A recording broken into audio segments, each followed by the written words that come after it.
Hey boys and girls, it's Green Thumb. I did it again. I broke my truck again. Friday, 10 minutes from my shop. I blew the main air line off of my compressor. So these lads are coming to rescue me again. Big shout out to Metro, you guys rock. You always come and save my bacon.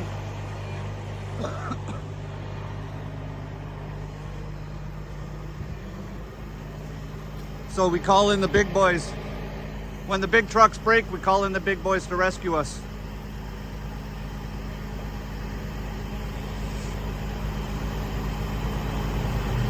At least I'm not loaded today. Normally I'm loaded and I'm 36, 37 tons, but today I'm empty, so I'm only 13 tons. So it's nice and easy. I can't build up any air, that's why I'm stuck here. I tried to make it into the gas station. There's the entrance right there, right where that car's coming out. I tried to make it into there, chasing my air all the way down the road, but I didn't make it. This is as far as I got. So we're gonna tow my big ass back to the shop. All right, so we put bigger attachments on it this time because the other ones weren't fitting on the truck.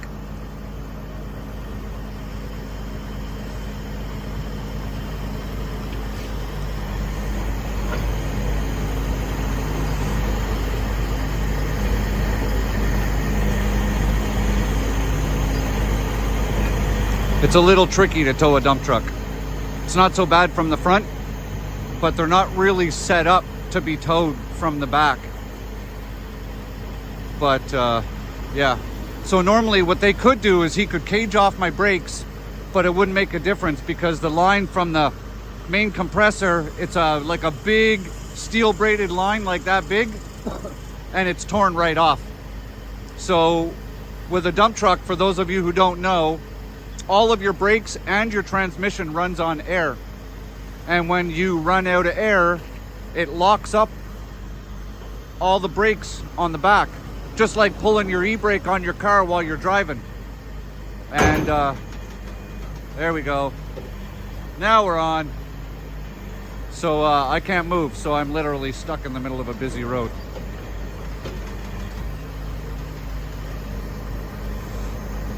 All right, now we're just gonna suck it right back to the truck. Except we're sucking the truck, like I said, because we can't move mine. So I just pulled his air, and he's using his system to just pull his truck backwards.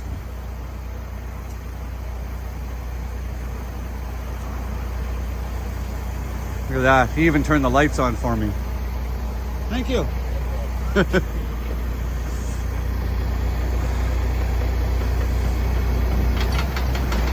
If you guys are in the Ottawa area and you need a tow, call Metro. These guys have saved my ass so many times. But that's what happens, right? When you're driving a dump truck, things do break. It's just part of the industry.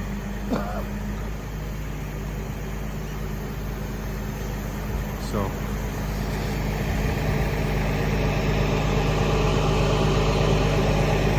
big old heavy wrecker. I thought about doing this for a job, but these guys, I mean, these guys come to everybody's rescue, and they're the guys who have to lie in the mud and do recoveries with dead people and stuff. I don't want to have to deal with dead people.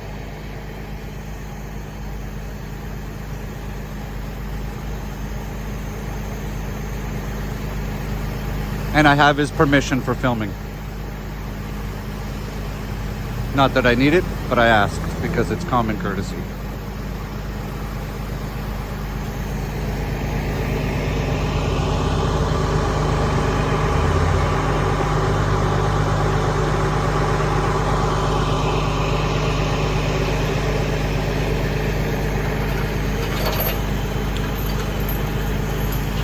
So basically the next steps, it's going to hook some chains on, and then he'll go into the cab of my truck.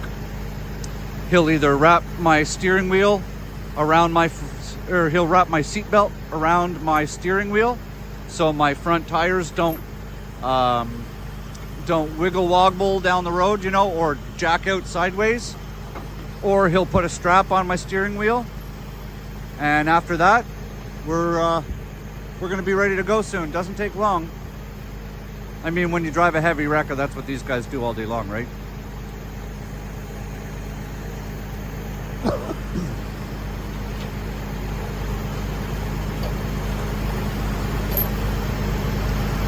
And it's always on a Friday.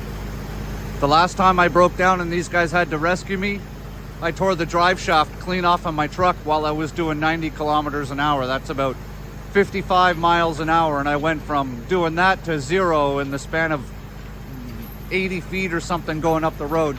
Because when I tore my drive shaft out, it was flopping all around the bottom of the truck like this, because it still had power coming off the motor. And it tore all the air lines out from under the truck. It tore all the wiring for all the lights on the truck and left me stranded on a pitch black road in the middle of the country with no lights on. And the truck, instead of being in the lane like that, was stuck in the lane like that, so the cars coming up behind me couldn't even see the back of my truck because it was pitch black. Here we go. We're all hooked up, going for a ride in the tow truck. Fucking Metro.